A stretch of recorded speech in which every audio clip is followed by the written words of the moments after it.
Good morning. এখন আমি সকালে তোমাদের কাছে ভাবলাম একটা ছোট্ট মিনি ব্লগ শেয়ার করি। আজকে রবিবার, তো আজকে আমি বেশি কিছু করব না। সকালে একটু গুছিয়ে নিচ্ছি, উঠেছি কিন্তু বেরোবো বলে দেরি হয়েছে। ম্যারিনেট করে রেখেছি চিকেনটা, আর ভাত করব, চিকেন করব, আর কিছু করব না। তো আমি এখন বেরোবো, বেরিয়ে এসে তারপর রান্নাবান্না তোমাদের দেখাবো। কিন্তু এই যে আমাদের বাইরেটা যত ভিজে জামা কাপড় ছিল সব মেলে দিয়েছি। এবার এসে জলটা ভাবলাম ভরবো, কিন্তু দেখি এখানে জল ভর্তি আছে আগে থাকতে। তো যাই হোক, তো আজকের এই ছোট্ট মিনি ব্লগ তোমরা দেখো, কেমন লাগলো কমেন্টে লিখবে।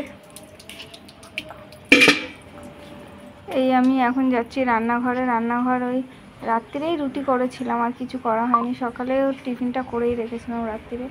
এদিকে আমার মেয়ে ভয় পেয়ে যাবে। কি হয়েছে?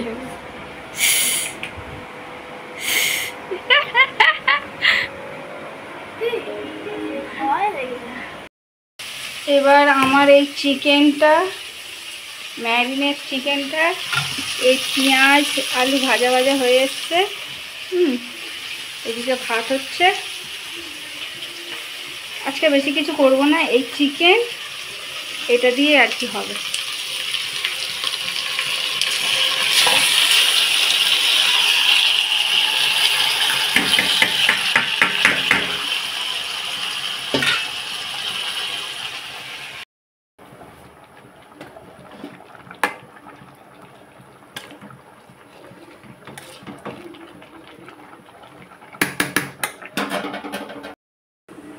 এইদিকে আমার ভাতটা এবার হয়ে এসছে।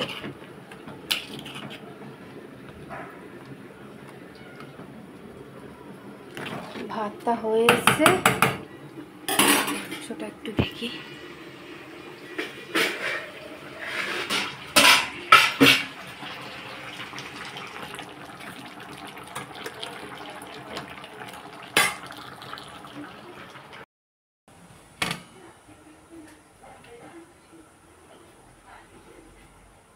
আজকে রবিবার বলে আমার মেয়ের আজকে তাড়াতাড়ি খিদে পেয়ে যাবে, যেহেতু চিকেন হয়েছে বলে।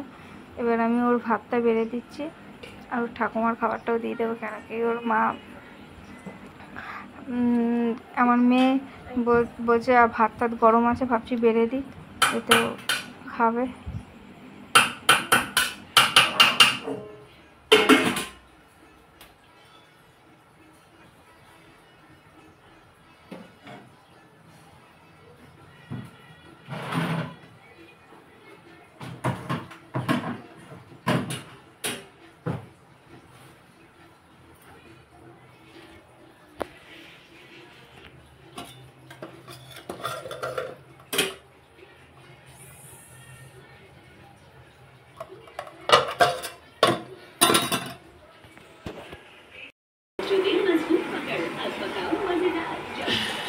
দেখ ভালো হয়েছে কিনা চিকেনটা।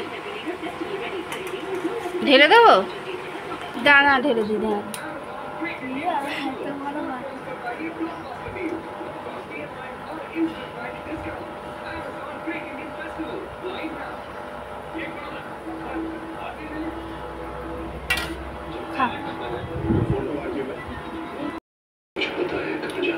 বড়দা করছে।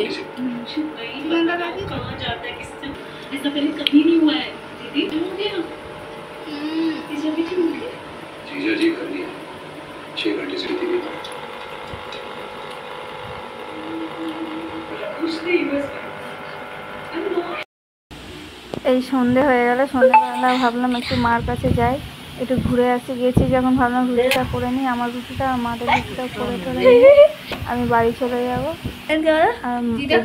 হাসাহাসি করছে, শর্টটা ভালো লাগছে না। এবার মেয়ে ওর দিদার করছে ভিডিওটা, মা হাসতে বলতে বন্ধ কর। যাকে আজকের মতো এতটা, আবার পরের ব্লগে দেখা।